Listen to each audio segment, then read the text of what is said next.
तो कुछ नॉलेज होनी चाहिए कि टेस्टोस्टेरोन की भी इम्पोर्टेंस होती है बहुत सारी चीज़ों में। ओके, कैसी नॉलेज होनी चाहिए? ये होनी चाहिए कि क्या सिम्टम टेस्टोस्टेरोन से हो सकते हैं। लो टेस्टोस्टेरोन। लो टेस्टोस्टेरोन डेफिशिएंसी से क्या सिम्टम हो सकते हैं। तो टेस्टोस्टेरोन की डेफिशिएंसी से हम लोग आमतौर पे यही समझते हैं कि ये बस सेक्सुअल डिसफंक्शन करेगी, है ना, इरेक्टाइल डिसफंक्शन, इम्पोर्टेंस, इनफर्टिलिटी, ये सब सोचते हैं। लेकिन टेस्टोस्टेरोन इससे बहुत ज़्यादा है। बहुत सारे ऐसे सिम्टम्स होते हैं जिनको हम कनेक्ट नहीं करते टेस्टोस्टेरोन से और उनको फेस करते रहते हैं, उनके साथ चलते रहते हैं। और कभी कोई अगर एंडोक्रिनोलॉजिस्ट या कोई एडवाइस करे तब मालूम पड़ता है कि ये तो टेस्टोस्टेरोन की कमी के सिम्टम्स थे। क्या होता है अक्सर सिम्टम्स? जो इनिशियल सिम्टम्स, शुरू के सिम्टम्स होते हैं, उनमें जो बहुत ही नॉन स्पेसिफिक, एकदम सामान्य से सिम्टम्स होते हैं। थोड़ी थकान होना, थोड़ी कमज़ोरी लगना, थोड़ा लगना कि अब मैं वर्कआउट में उतना नहीं कर पा रहा हूँ जितना पहले करता था, या मैं क्यों दिन में थक जाता हूँ, पहले मैं रात 8 बजे तक काम करता था, 9 बजे तक करता था। तो ये सारी चीज़ें टेस्टोस्टेरोन डेफिशिएंसी के इनिशियल सिम्टम होते हैं। तो ये इस पे कोई ध्यान, क्योंकि ये सिम्टम किसी भी चीज़ के हो सकते हैं, तो टेस्टोस्टेरोन कई बार उस रडार पे आता नहीं है। मतलब आप कह रहे हो कि ऐसी चीज़ें जो एक आम इंसान मानता है कि ये एजिंग की वजह से हो रहा है। यही कहानी है कि एजिंग के साथ टेस्टोस्टेरोन लेवल्स का क्या रिलेशनशिप है, ये बहुत इम्पॉर्टेंट है। क्योंकि नेचुरल डिक्लाइन थोड़ा थोड़ा होता है, टेस्ट थोड़ी थोड़ी लेवल कम होती है टेस्टोस्टेरोन की विद एज।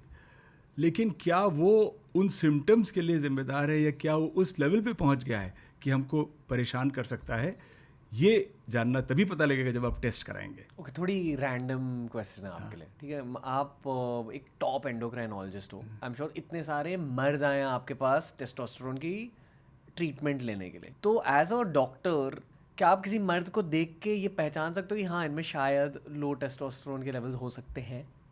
एक particular type of testosterone deficiency जिसमें ज़्यादा सीवियर होती है डेफिशिएंसी, जी। चाहे यंगर एज में हो चाहे ओल्डर एज में हो, उनको तो देख के पता लग जाता है।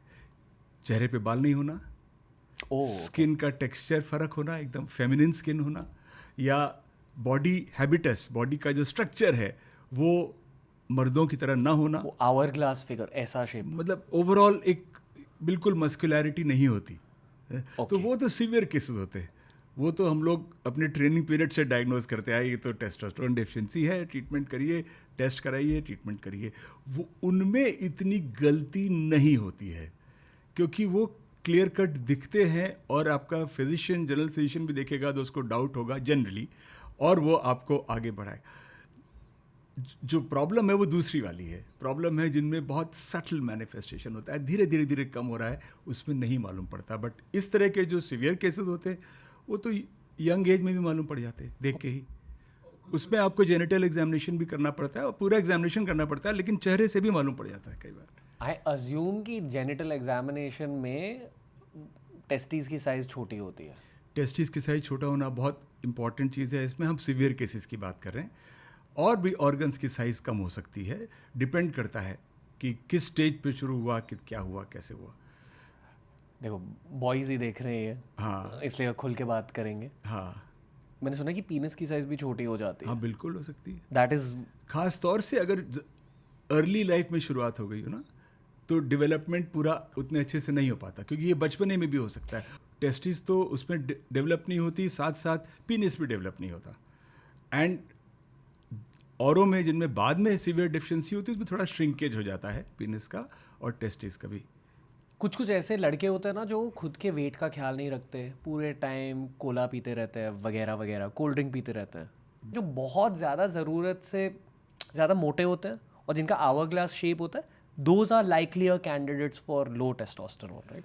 ओबिसिटी और फिटनेस का टेस्टोस्टेरोन लेवल्स में काफ़ी इंपॉर्टेंट रोल होता है। अगर हम लोग, जो जैसे लोग फिट हैं और रेगुलर एक्सरसाइज करते हैं, वेट नहीं बढ़ने देते जैसे आप हैं, तो उनका नॉर्मल कोर्स में टेस्टोस्टेरोन ठीक ही होना चाहिए। अगर आपका वेस्ट लाइन ज़्यादा है, अगर आप में मेटाबॉलिक डिरेंजमेंट्स, मेटाबॉलिक प्रॉब्लम्स आ रहे हैं, कोलेस्ट्रॉल, डायबिटीज़, ब्लड प्रेशर, ये सब यंगर एज पे, तो आपका टेस्टोस्टेरोन भी कम होने के चांसेस ज़्यादा हैं। तो जो आपने पॉइंट कहा, अगर आपकी लाइफस्टाइल अनहेल्थी है, तो अगर आप हाई फैट हाई कार्बोहाइड्रेट खाना खाएंगे तो ऑब्वियसली आप में फैट प्रोपोर्शन ज़्यादा होगा, और फैट प्रोपोर्शन ज़्यादा होगा तो आपका ओवरऑल मेटाबॉलिज्म ख़राब होगा और उससे टेस्टोस्टेरोन पे भी इम्पैक्ट होता है। ओके, इफेक्टिवली आप ये कह रहे हो कि अगर मोटापे का सामना कर रहे हो, इट इज़ पॉसिबल कि आपके टेस्टोस्टेरोन लेवल्स भी थोड़े से लो हो सकते हैं। बिल्कुल हो सकते हैं। और जो लोग ओवरवेट, ओबीज या डायबिटीज़ वाले से पीड़ित होते हैं, उनको उनके मोर देन डबल चांसेस होते हैं नॉर्मल पॉपुलेशन से लो टेस्टोस्टेरोन के। जो एकदम पतले लड़के होते हैं उनका क्या? पतले होने के बाद भी आपको हो सकता है टेस्टोस्टेरोन प्रॉब्लम हो, ऐसा ज़रूरी नहीं है कि आप बचे रहें, लेकिन हर चीज़ में मल्टीपल फैक्टर्स होते हैं। Got it.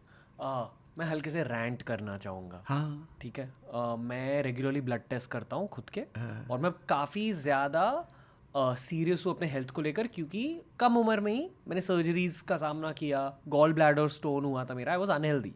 तो उस वजह से मैं जग गया एट एज 16, और बहुत ख्याल रखा है खुद के फिटनेस का तब से।